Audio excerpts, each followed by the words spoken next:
Hi, this is Ray Catterley with the Results family of companies, and we've just gotten done with driving for dollars. So we've got all of our information from the field. If you didn't catch that video when we were out in the field, take a look at our YouTube channel and our blogs and find that one. But right now we're going to talk about what do you do with all the information when you get back to the house, when you get back to the office, when you're at your computer and you're processing all of these leads. Now what you found is you've just found a bunch of vacant properties, and what I like to do is I like to organize them in my system, and I'll show you that. Whatever system you have that you use is the one that works. There's several that are out there that you can buy, and I'm going to show you one that I've set up that you can duplicate on your own. But the main thing is to have a system and use it, and I'll show you mine. And then we're going to start making contact. Now I like to send yellow letters. We've got a stack of yellow letters. Now we're hand addressing these and sending these out. We wouldn't do this if we were doing a large mailing campaign, like say if you bought a list or generated a list of all absentee owners in an area. That's something that you outsource and just have somebody send that list out.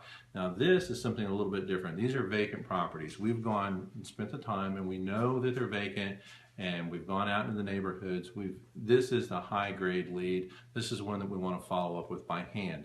I might actually go knock on the neighbor's door, talk to the people in the neighborhood, get out of the truck, go walk that neighborhood. But right now, I want to show you how we processed our leads. So if you'll come back over here,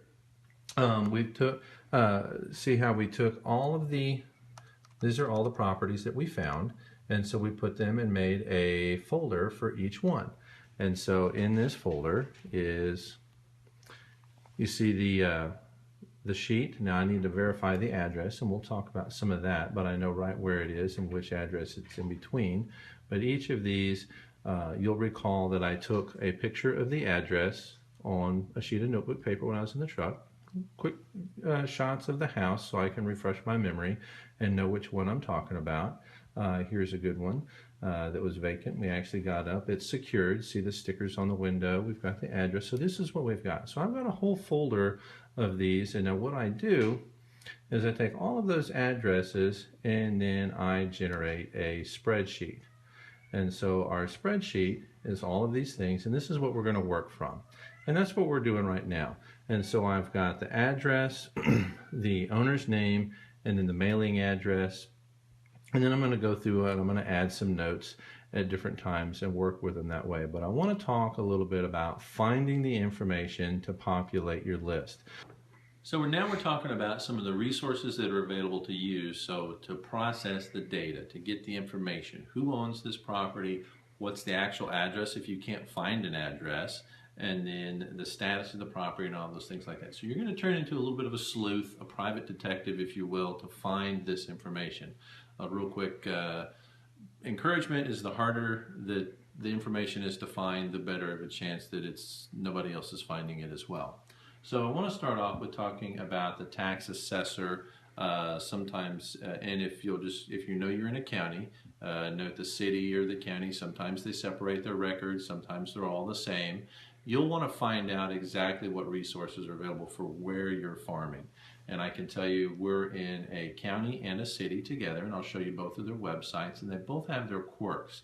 But the main thing I want you to know right now, it's the tax assessor's office. So you just do a Google search for tax assessor in that county and state, then you should find it, and then you can go in and do a property search. Most all tax, sometimes it's the county appraisal district, so a lot of them have it, whatever county CAD. So if it's common in your area, you're going to want to find out what it is and use that. Now, one thing that's the county websites have is a engineering website. Sometimes they'll get you a lot of good data as well. That's in one county that I've used. So you might want to look at that. But typically there's the county assessor. A lot of times they'll have mapping right on that website, and sometimes it's 2 or 3 websites that work in tandem that have mapping and that have the records. So you're going to want to find out, and if you know what to look for, you can usually find it. And the second thing, other than the assessor, is GIS, Geographic Information System. That's all sorts of goodies. Usually there's a lot of different things in the GIS system, and then you can use other websites like Zillow has a real nice mapping. They show the lots. Google will get you right to an address. If you don't know the address and you can get to a certain area and it looks like that on the map, and you go over to the county assessor and you highlight on that part of the map, then you can find what you are. So sometimes you would use several resources working in tandem. Let's look at the city of Winchester. That's where we're farming right now. I can tell you it's separate from the county, and this is where you look up the file. Now you can search by the record number, the account number, the physical address, or the owner's name. This is where we're going to get our data. Sometimes we don't know the address, and we can go to their mapping system. And then that's what their mapping system looks like. So their mapping system here, one thing I want to tell you about is maps have layers. And if you zoom in, now I have this set to where, look, this is just the lots. I can tell where I was. There's some vacant lots right over in here. There's some construction houses right over here. I want to know what's going on. I don't know how to look them up. They're vacant. They don't have an address established. Now, see the information that's there? All we see is the lots. We can see if a structure's there. We go in one more layer. Oh, look at all that data. Now this is the parcel number, the address that's assigned, and then I've even got the dimensions to the property. So I've got you know, the linear feet that are along the boundaries, and so that I can calculate this stuff. All of these will vary by county, and they all contract different GIS companies to do that for them. Some counties and areas don't even have it at all, but if you do, that's great.